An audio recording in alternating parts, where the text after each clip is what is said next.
Alright, so we're going to move on to looking at gradient fills. So we're going to apply that here to the left-hand label, and then you're going to do one on your own to the right-hand label. So if I open up my gradient panel here, and then I click on the gradient ramp at the bottom, I can change the colors here.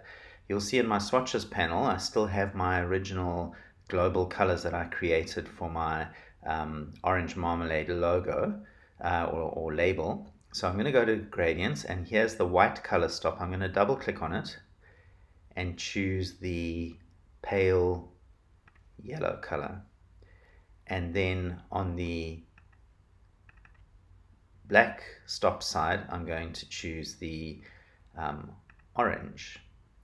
And then I'm going to save this swatch. So now here's the thing, you can't drag a swatch from here into the swatches panel. What you have to do is open your swatches panel and then drag it from here into there to create a gradient swatch. So now I'm going to select that, click on that gradient, and now I want to control it. So I'm going to go to my gradient tool, and I want to change a few things. So I'm going to set the beginning point just by dragging this whole thing.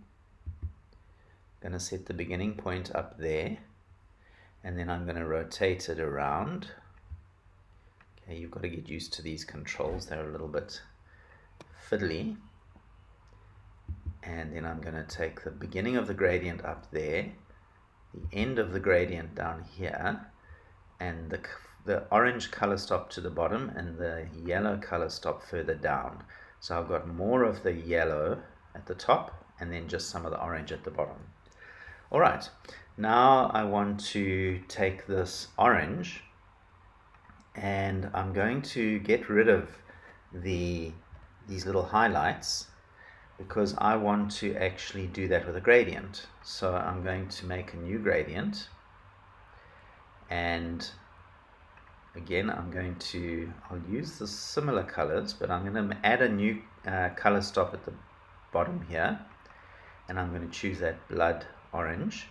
Then I'm going to swap around this yellow and this orange. Okay, I'm then going to add a white right up at the top there. Okay, and I'm going to make it a radial gradient.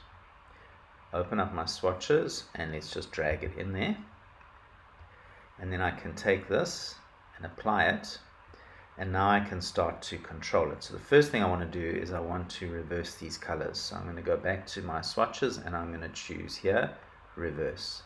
Okay, so that's better. Then I'm going to go to my gradient tool, and I'm going to put the highlight over here, and I need a little bit more of that white, and then the closer together you put the color stops, the sharper the transition between them. So I want, I think I just pulled that off there by mistake. Okay, and let's say something like that. Alright, and then for this color here, I'm going to apply that this color.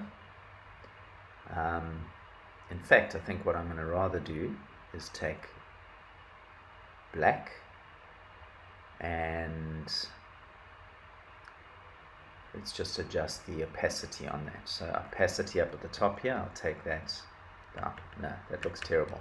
Okay, so I'm experimenting here, but that didn't really work. So I'm just going to choose this color. And I think I maybe need to add a darker swatch here. So I'm just going to go new color swatch, and let's just make that darker. And I'll just say blood orange shadow. Okay, that's better.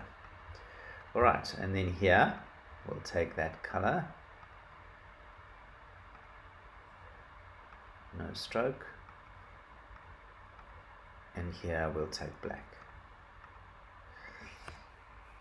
Okay, so that's a nice application of gradient to just make your design look a little bit more interesting.